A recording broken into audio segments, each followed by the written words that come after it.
The Netherlands is a very underrated European country that nobody thinks about. Like, if I say the Netherlands, you probably think of Amsterdam or canals or.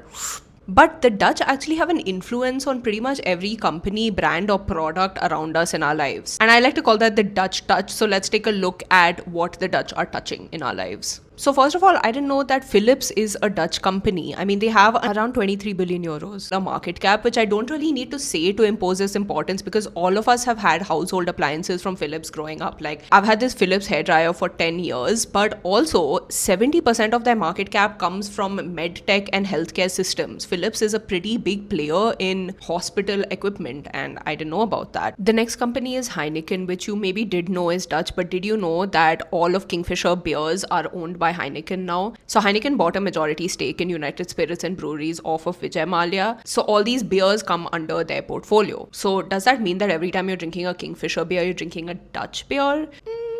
I don't know, but it definitely has the Dutch touch in it. Another company that I thought was Indian but is actually Dutch is Unilever. I think that's because they have a subsidiary, Hindustan Unilever, in India. So it was a Dutch and British company for 90 years, but now it's been totally transferred over to Britain. So it's no longer a Dutch company but with Dutch origins. So the next time you are using this soap or drinking this tea or have any of these items in your house, they have a Dutch touch. I also found out Booking.com has Dutch origin. I just assume every tech company is American, but Booking.com actually started in the Netherlands and is headquartered in Amsterdam, but it got bought by an American company a couple of years ago. So they have corporate control and the profits go to them, but it has the Dutch touch. And finally, did you know that Miffy is Dutch? So I used to love that cartoon growing up, and I've actually made a reel and a YouTube video about Miffy and its Dutch origins. But did you know that she is a multi-millionaire? It's like a whole industry and business. She does a lot of brand collabs and merch and licensing, and she's kind of like Dutch Hello Kitty. She's not at the same level as Hello Kitty, but they're kind of comparable. Also, Miffy and Hello Kitty have had beef in the past, so you should check out my videos on Miffy. Maybe I'll make a part 2 because there are so many more Dutch influences all around us hidden in plain sight. And I love the Netherlands, but I feel like everybody talks about France or Germany or Switzerland whenever they talk about European countries, but the Netherlands often goes under the radar. And what are they trying to hide? No, I'm kidding. I love the Netherlands. They are genuinely such a cool country. Tot ziens.